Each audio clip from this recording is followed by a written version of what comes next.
we have the Sparring Partners Raid Day in Pokemon Go. So I'm gonna give you all the counters, the tricks, the strategies, and my recommendation for how to optimize this event in Pokemon Go. So welcome to the Trainer Club. Here we go. The Sparring Partners event is going to feature 3 different raid bosses. Okay, so number 1, we've already had a raid day for. That's gonna be Mega Heracross. A little bit less important than that is going to be Hariyama, and then even less important than that is going to be Scraggy. And all of these will have shiny boosts during this event. However, do I suggest raiding for Scraggy and Hariyama right off the rip? That is going to be an absolute no. And for me personally, I actually already have a Shundo Heracross that I got from Raid Day in Las Vegas. If you guys want to see that video up here, you can check it out for 1. And then for 2, I already have so much Mega Energy and many of these Pokemon at Mega Level 3 that for me, I'm not super excited about this. However, there is something that you can do instead. Just as a reminder, the Blacephalon and Stakataka are going to be available in the Western and the Eastern Hemisphere respectively. So if you guys do want those, you can go after them.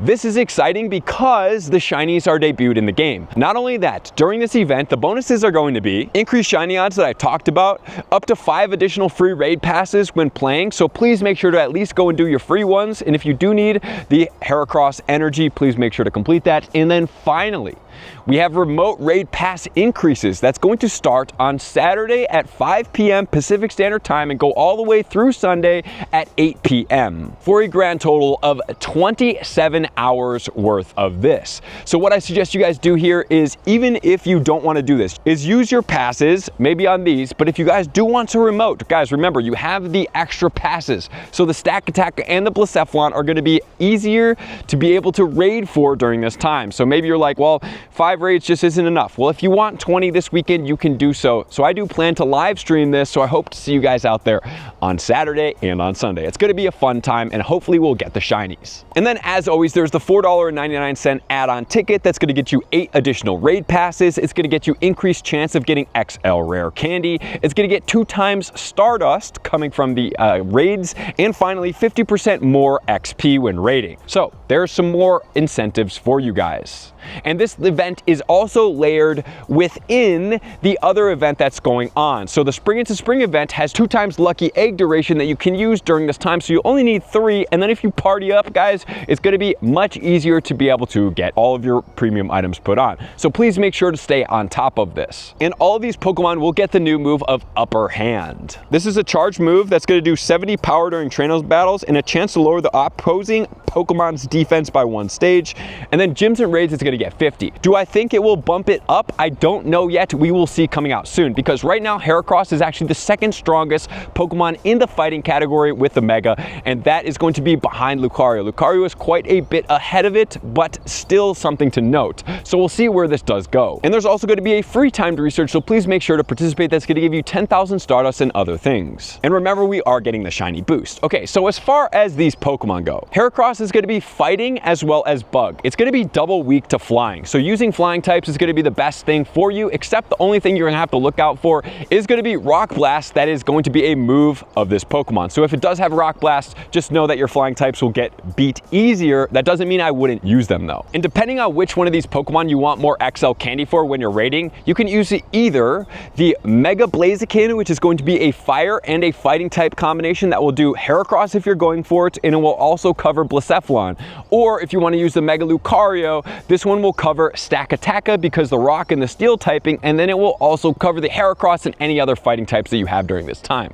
So during this event, I really think that they needed to have some wild spawns going on as well, especially since, are you going to raid for a 1-star, a 3-star boss? Probably not. Or a Mega Pokemon that's already had a raid day. Some of us might be raiding for that, but at the same time, it's like, we need a little bit more during this event, especially if they all are repeats or undesirables. The 100% IVs for the Heracross will be 1772, or boosted in cloudy weather or rainy weather, 2215 at level 25. The top counters are going to be the Rayquaza with Dragon Ascent in number 1. Number 2 is going to be regular Rayquaza. And just as a reminder, guys, you do not need people to fight this Pokemon. If you do have decent counters at level 40, you can take it down with just 1 trainer. However, you get more Mega Energy when fighting with a bigger group and taking it down faster. There's going to be Shadow Salamence with Fly, and then you're going to have Mega Salamence as well. So I think for my Shadow Salamence, I will be unlocking a 2nd charge move and putting Fly on this Pokemon. Wing Attack, Sky Attack, and Moltres next, and then Fly on the Enamorous in spot 6. In spot 7, we're going to have the